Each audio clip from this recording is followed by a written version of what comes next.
have a condition called cerebral palsy, which is a condition that affects the areas in the brain that control the muscles. Mm-hmm. And it can cause deafness, it can cause, for me, it causes spasticity in my legs, so Mm-hmm. it makes them tight. And I was diagnosed with it when I was 9. Uh-huh. I think 9, yeah. At about 9, I started to understand, learn more about CP and stuff.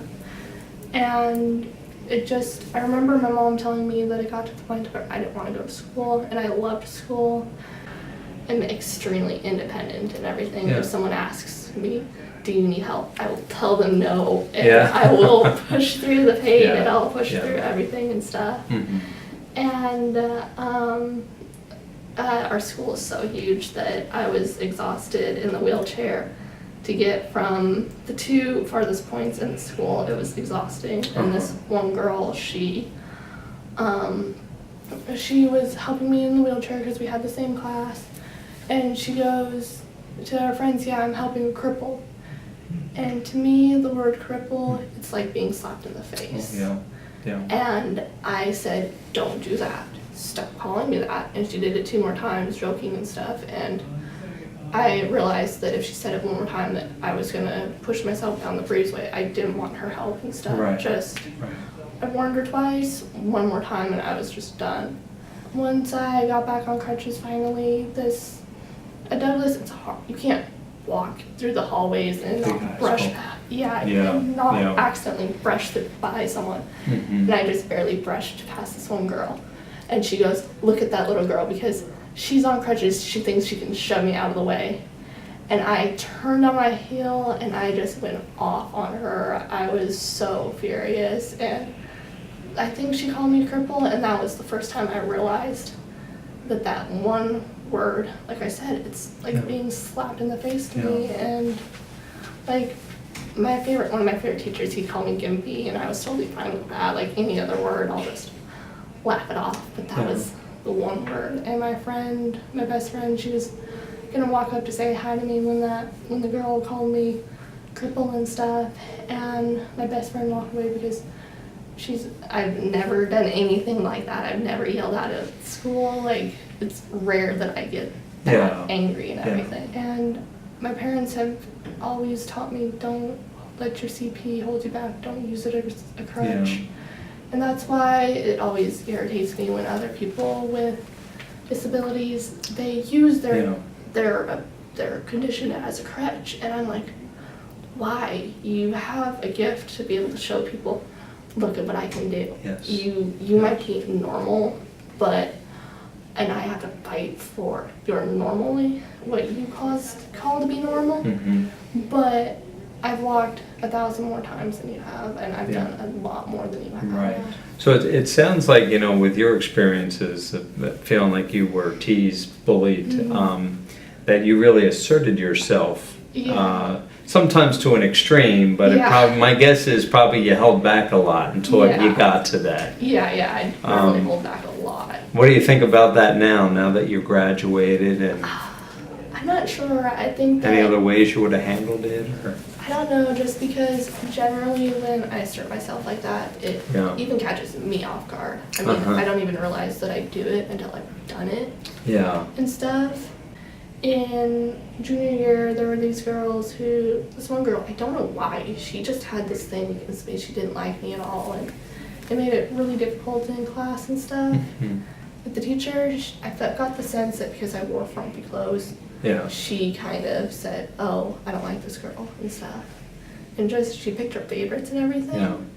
Yeah. Thinking about that, I really should have stood up for myself back then. Yeah. But in middle school, I never really expressed my feelings and stuff. I've never really been the one to go and say, that's not all right, don't do that again and stuff. And then, but in middle school, I was at a group, I was basically the only one who would eat lunch, I'd bring a lunch and stuff.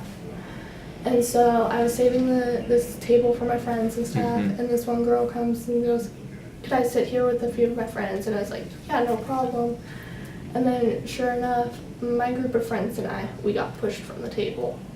and stuff. Yeah. And I just got really frustrated, and I was the only one bullied. And throughout that, like, I was knocked into the head. I was kind of pushed down the stairs, but I was able to catch myself and everything before I did any damage, they did any damage and stuff. But my friends, they didn't stand up for me. They didn't try and help. They just kind of stood by and let it happen.